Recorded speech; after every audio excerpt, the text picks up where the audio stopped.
here with another video. Before we jump into this video, let's do our daily affirmation. I am grateful for the good in my life. Say it with me. I am grateful for the good in my life. Okay, so girls on the road, I've done 2 videos in one day, which is really good for me. If you are not subscribed to this channel, go ahead and subscribe.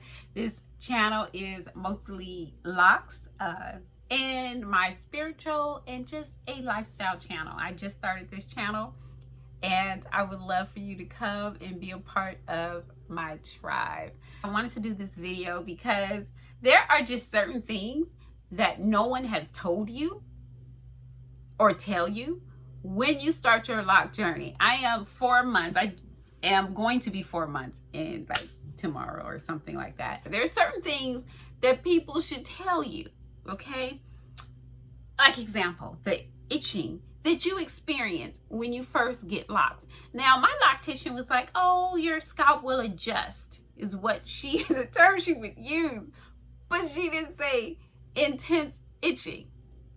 Now, for the record, yes, I did go through some allergy issues because I didn't really know that I was allergic to castor oil, and everything I was using in my hair and everything she was using in my hair had castor oil in it. But needless to say, when the itching started, I didn't know that. I started researching, and almost everybody in the beginning experiences intense itching, some worse than others. Very few people are like, no, I didn't experience any itching. When I say itching, it's not even like a normal itch. I felt like something was crawling on my scalp. And from what I've learned so far, the itching is from your scalp being exposed, from one. Your scalp is not used to being just exposed like that. When they put these sections and parts in your hair, your scalp is exposed to all the elements. Also, your hair follicles and scalp is not being stimulated. So because, when your hair is loose, you comb it, you brush it, you run your fingers through it. Like your scalp on a regular basis is being stimulated. It is not being stimulated when you start your Locs, and your scalp is like, what are we doing right now? So yes, it does take a minute for your scalp to say, oh, okay, this is what we're doing. But no one really tells you that. And it was like when I started going through it and I saw the massive amount of videos, and I started, I really started following people's posts on Instagram, and looking at people's comments, and people be like, well, how do you stop the itching? And I'm like, okay, it's not just me, So that should be the very first disclaimer they should give you when you start your Locs. Because it would have been nice if I had stuff here ready for the itch. You know what I'm saying? To combat it or whatever. Okay, the next thing is shrinkage. I thought I was gonna have it going on in the start of this game because I'm like, my hair is long. I'm not gonna go through that weird stage and all that. Let me tell you something. I'm only 4 months and my shrinkage really has kicked in this month. And I really believe that the shrinkage is gonna shrink even more. Thank God I'm not totally wrapped up in the shrinkage. I'm good, but the reality of it is no one told me. So if you are thinking about starting your Locs or have started your Locs with longer hair, it's gonna shrink. Now, how much it shrink? Now, my hair was prone to a lot of shrinkage even before I started my Loc journey. So I don't even know why I'm tripping. I had hair that was way past my bra. But what I learned about my hair, and people be like, you don't mind cutting it, because I would cut it so often doing the diva cut styles. No, because my hair never grew down. It had always had so much shrinkage, and it grew up and out. It didn't grow down. So why not, And that's what I'm experiencing in this journey. When you start your journey, I started in twists, obviously, because they're still here. But when you twist loose natural hair wet, we already know how much shrinkage you get when it dries. That's exactly what I experienced. So my twist, when I walked out that salon, when I took my hair down, or when she finished, was about armpit length. That's how long and when I say took my hair down, when she finished twisting it, she put in a starter lock style. my twist fell about armpit length, which is a lot of length. Look at my hair now. Where is it at? It is nowhere near my armpit length. And I have 4 twists that are doing absolutely nothing. They're not budding. They're not frizzy. They're exactly the way they were when she put my twist in. They are like, no, I'm not doing anything. I'm not going to lock. And look at the difference in the length. This is how much shrinkage. Look, this still falls about armpit length. See that? Armpit. Look at this up here. And some of them are just now really starting to bud and lock. And as my hair continues to bud, they just shrink even more.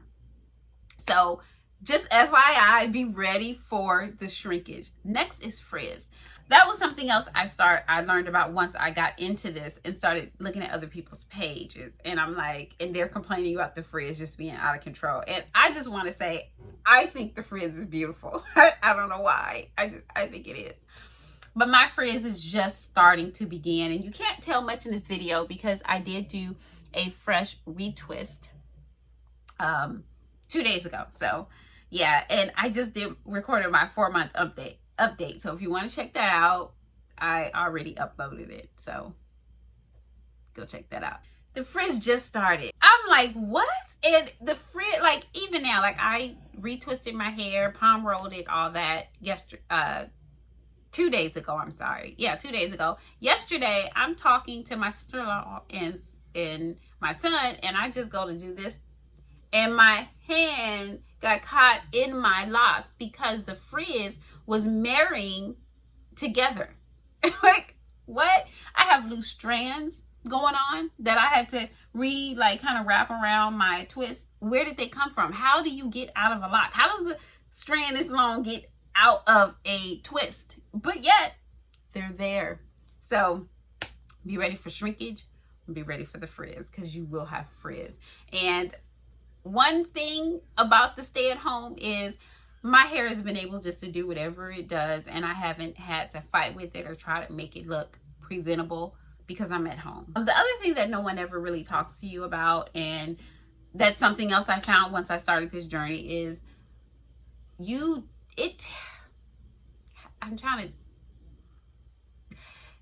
don't always feel as beautiful or as feminine in the beginning, you know, because your hair is going through all kind of changes. Like how I have my hair down. I got weird pieces, scrolly pitches going this way and that way. I have one lock in the back that won't lay down.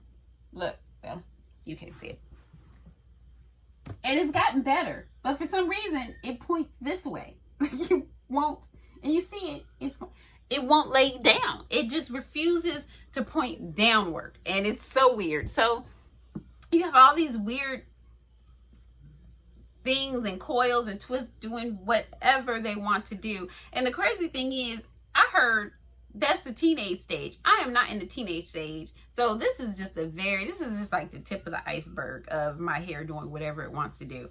And I am grateful that I do have a little bit of length, because I'm able to, when my hair goes really crazy, I will put a bun and a headband in my hair, and it is what it is. Everyone doesn't have that length. So when their hair is going crazy, it's just, you just gotta go through it. And no one really talks about that. I don't know if it's because they don't want to discourage you from starting the journey, but yeah, it is something that you go through. And some days, like today, yesterday even, I felt absolutely gorgeous in my locks. I feel gorgeous in my locks right now. But 3 or 4 days ago, I did a post on Instagram and I talked about my frustrations, and people, I love the lock community. Everyone said just the right things, and it just really made me feel good in that moment. And I was so discouraged that it's like, well, why am I even doing this? But at the same time, it's like, I've seen other people get through this, and the rewards is just it's so worth the sacrifice. It's so worth the sacrifice. So yeah, you're not always going to be feminine. Like, you're not always going to feel feminine. Another thing that no one talks about, and it kind of goes hand in hand with the itching in your scalp being exposed, is the dryness that you experience. And I've always had dry hair, dry skin, not dry hair, dry scalp, dry skin, sensitive scalp, but I have never in my life had dandruff. And month 1 and month 2, I was fighting with dandruff. When I say fighting with dandruff, to the point where I could scratch the dandruff off, go through my hair with Hazel, or even wash it, and then within 24 hours, it would be back. I would do it in the morning and then get off work, and it would be in my scalp, like to the point where I could just like peel it. Like, it was just disgusting. I've never had dandruff before, and I don't know if it was because my scalp was telling me that it didn't like waiting a longer period of time to get it washed, and that is why now I'm washing my hair when it tells me it needs to be washed. That's either every 2 weeks or every week. I'm listening to my hair and scalp, because going through that was horrible. If it was not for the aloe vera juice, I think I would still have dandruff. But that dryness that you get in your scalp, no one tells you about that in advance, and that would be nice to know. You know, like, hey, you may experience some dryness. Tell a sister. The other thing that a lot of people talk about is the stares and that you get when you're starting it. You know, if you're going through like the teenage stage or that very beginning stage, like I said, and your hair is locking, some's locking, some not, people will stare. And I really get it.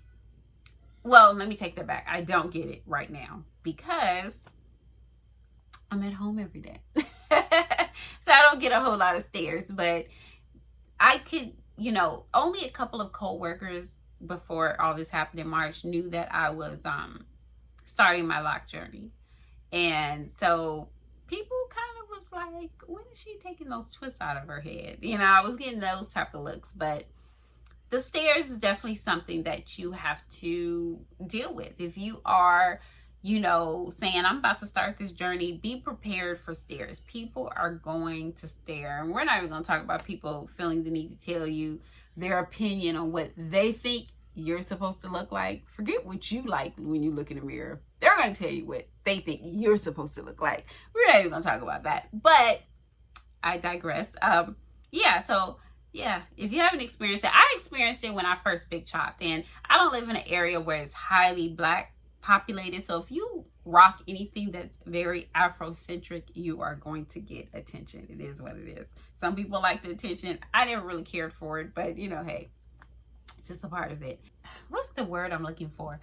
This whole thing, and you hear a lot of people talk about it being a spiritual journey, and it definitely humbles you, if anything else, because you learn to see the beauty in yourself in its rawest form. Like,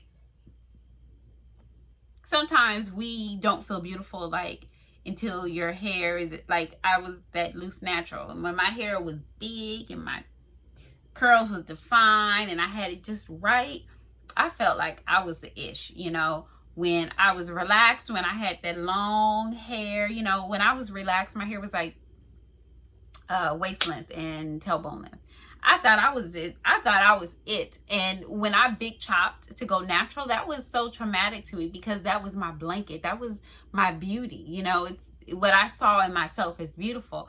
And when you go start this process and you have absolutely no control over it, and you have these weird scraggly things off your head and things sticking up on the top of your head, and some that look like coils and twists, and some look like they're fat because they're butted, and frizziness and all that, you learn to see beauty in yourself. And it's so crazy because I'm only 4 months in and I can see the change in myself. Like, yes, we're doing the stay-at-home thing, but when I go to grab makeup, I'm not doing what I was doing before. And if you guys have followed me on Instagram, you know, follow me at all in my journey, because this is actually my second YouTube channel. I took down my other one. You can see a difference. You really can. And if not, if you haven't followed me, go to my Instagram page. Just scroll all the way down and you're going to say, yep, she's definitely changed. Like, I'm going for a more natural look, not extra matte, more dewy, more skin-like, less foundation, I'm just on a different journey right now. And I don't feel that I need all that to be beautiful, you know, but it does. It feels good to put the little bit of makeup that I put on. I don't have jewelry on today, and we just roll with it, rock with it, you know. So that's it. I hope you guys enjoyed this video. What do you wish someone had told you before you started your lock journey? I would love to hear it. And if you are not following this channel, follow. Follow your girl. Be a part of the family. Like, subscribe, and I will see you on the next video. Bye. Have a good day.